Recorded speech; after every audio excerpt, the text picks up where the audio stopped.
জানিয়ে দিব এই মুহূর্তে আমাদের হাতে এসেছে গুরুত্বপূর্ণ আপডেট সংবাদের শিরোনাম। শুরুতেই থাকছে লক্ষ লক্ষ কর্মীর ঝটিকা মিছিলে অবরুদ্ধ ঢাকার রাজপথ। এবারে জানিয়ে দিব ঝটিকা মিছিলের প্রস্তুতিকালে আওয়ামী লীগের 12 নেতাকর্মী গ্রেপ্তার। এদিকে ইসরায়েল আরও বেপরোয়া, 72 ঘন্টায় 6 দেশে হামলা। আরও জানাবো ইয়েমেন থেকে ইসরায়েলে ব্যাপক ক্ষেপণাস্ত্র হামলা। সব শেষে জানিয়ে দিব সংবিধান নিয়ে প্রশ্ন ওঠে, এমন পদক্ষেপ না নেওয়ার আহ্বান বিএনপির। এতক্ষণ শুনছিলেন হাতে থাকা আপডেট সংবাদের শিরোনাম, এবারে বিস্তারিত। তবে তার আগে অনুরোধ রইল ভিডিওটিতে একটি লাইক এবং কমেন্ট করে জানিয়ে দিন ভিডিও সম্পর্কে আপনার মূল্যবান মতামত। আরও জানিয়ে দিন ভিডিওটি কোথা থেকে দেখছেন বা কোন জেলা থেকে দেখছেন। লক্ষ লক্ষ কর্মীর ঝটিকা মিছিল অবরুদ্ধ ঢাকার রাজপথ। রাজধানী ঢাকার রাজপথ সোমবার দুপুরে হঠাৎ করেই লক্ষ লক্ষ কর্মীর ঝটিকা মিছিল অবরুদ্ধ হয়ে পড়ে। অঘোষিত এই প্রদর্শনীর কারণে শহরের প্রধান সড়কগুলোতে যান চলাচল প্রায় স্থবির হয়ে যায় এবং ব্যবসা বাণিজ্য ও দৈনন্দিন কার্যক্রম ব্যাপকভাবে ব্যাহত হয়। প্রত্যক্ষদর্শীরা জানিয়েছেন দুপুর গড়াতে গাবতলী, উত্তরা, যাত্রাবাড়ি, সায়দাবাদ ও শ্যামলী দিক থেকে ছোট ছোট দল শহরের কেন্দ্রে আসতে শুরু করে। মিনিটের মধ্যেই শাহবাগ, মতিঝিল ও ফার্মগেট এলাকায় দলের মতো মানুষ এসে মিলিত হয়। হাতে ব্যানার, পতাকা এবং নানা স্লোগানে তারা রাজপথ মুখরিত করে তোলে। নারী কর্মীদের উপস্থিতিও ছিল চোখে পড়ার মতো, যা মিছিলে বৈচিত্র্য এনেছে। ঝটিকা মিছিলের প্রস্তুতিকালে আওয়ামী লীগের 12 নেতাকর্মী গ্রেপ্তার। ঝটিকা মিছিলের প্রস্তুতির অভিযোগে কার্যক্রম নিষিদ্ধ আওয়ামী লীগ ও অঙ্গ সংগঠনের 12 নেতাকর্মীকে গ্রেপ্তার করা হয়েছে।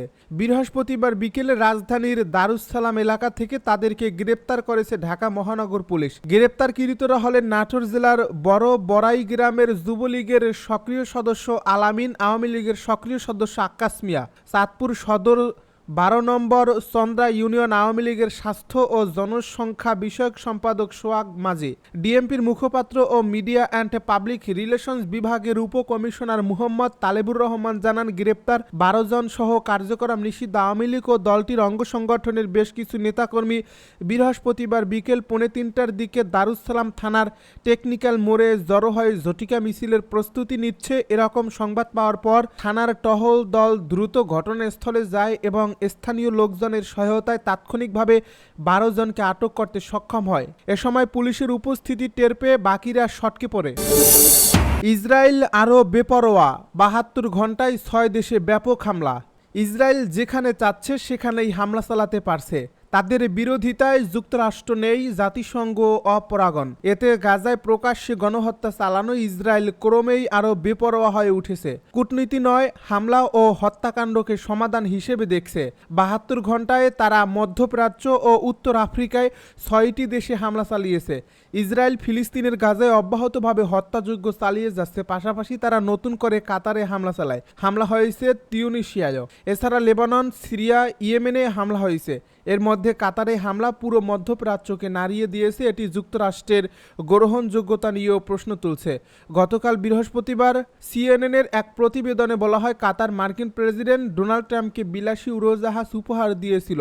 কাতারে রয়েছে মধ্যপ্রাচ্য যুক্তরাষ্ট্রের সবচেয়ে বড় ঘাঁটি, কিন্তু এগুলো ইসরায়েলের হামলা ঠেকানোর জন্য যথেষ্ট ছিল না।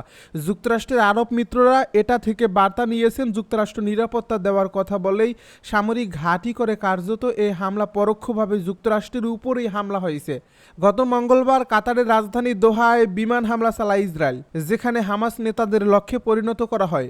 এই নেতারা যুদ্ধবিরতি আলোচনায় হামাসের প্রতিনিধিত্ব করেছিলেন। ওই হামলায় 6 জন নিহত হন। তাদের মধ্যে হামাস নেতা খলিল আল হায়ারের ছেলে রয়েছেন। সংগঠনটির শীর্ষ নেতারা বেঁচে যান। কাতারে এটা ইসরায়েলের প্রথম হামলা। যে এলাকায় হামলা হয়েছে সেটি মার্কিন সামরিক ঘাঁটি থেকে 35 কিলোমিটারের মধ্যে। সেখানে বিদেশি দূতাবাস, স্কুল, সুপারমার্কেট ও আবাসিক ভবন রয়েছে। যুক্তরাষ্ট্রের অনুরোধেই হামাস নেতারা কাতারে অবস্থান করছেন। কাতারে হামলা নিয়ে বিরল প্রতিক্রিয়া দেখিয়েছে ভারত সরকার। দেশটির প্রধানমন্ত্রী নরেন্দ্র মোদী এটাকে সন্ত্রাসী হামলা বলে বর্ণনা করেছেন। এর আগে ইসরায়েল বিভিন্ন দেশে হামলা চালালেও মোদী কোনো প্রতিক্রিয়া দেখাননি। এমনকি গাজা গণহত্যা নিয়েও তিনি চুপ। সম্প্রতি বিশ্বব্যাপী নিষেধাজ্ঞার মধ্যে নেতানিয়াহু সরকারের একজন কট্টরপন্থী মন্ত্রী ভারত সফর করেন। 2 বছর ধরে ফিলিস্তিনের গাজায় হামলা চালিয়ে যাচ্ছে ইসরায়েল। গত সোমবার থেকে গাজায় ইসরায়েলের হামলায় অন্তত 150 জন নিহত এবং 540 জন আহত হয়েছেন। এ সময় অনাহারে মৃত্যু হয়েছে অনেকের। গাজা সিটির ঐতিহ্যবাহী একাধিক আকাশচুম্বী ভবন গুঁড়িয়ে দেওয়া হয়েছে। ইয়েমেন থেকে ইসরায়েলে পাল্টা ক্ষেপণাস্ত্র হামলা। ইসরায়েলের সেনাবাহিনী ইয়েমেন থেকে ছোড়া একটি ক্ষেপণাস্ত্র সফলভাবে প্রতিহত করেছে।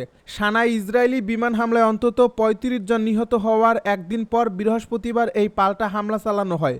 সাম্প্রতিক সময়ে মধ্যপ্রাচ্যের 6টি দেশে ইসরায়েলের হামলার প্রেক্ষাপটে এই ঘটনা ঘটল।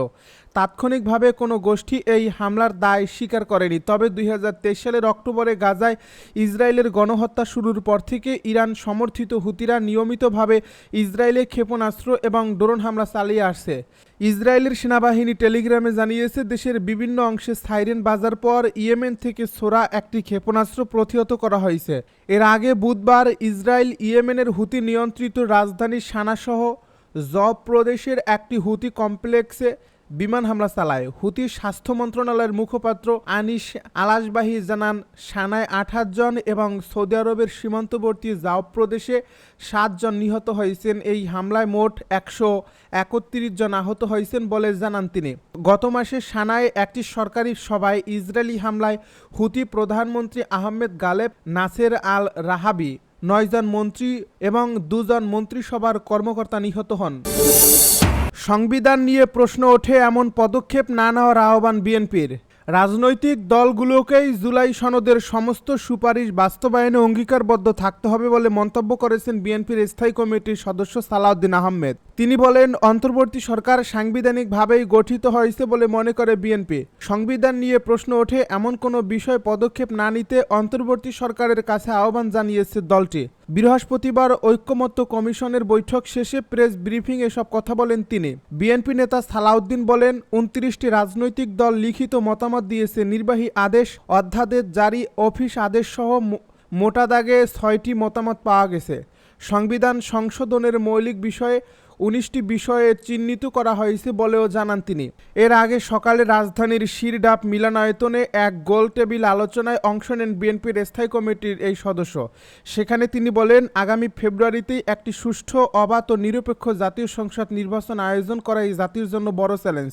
তবে আমি মনে করি নির্বাচন কমিশন যে রোডম্যাপ ঘোষণা করেছে সে অনুযায়ী কমিশনের কার্যক্রম পরিচালিত হচ্ছে। সরকারের অর্জন রয়েছে, ব্যর্থতাও রয়েছে, তবে সুষ্ঠু নির্বাচন করতে না পারলে অর্জন বলতে কিছুই থাকবে না অন্তর্বর্তী সরকারের। শুধু নির্বাচিত জাতীয় সংসদই সংবিধান সংশোধনের অনুমোদন দিতে পারে। ভিন্ন কোনো প্রক্রিয়ায় গেলে তা আদালতে চ্যালেঞ্জ হতে পারে।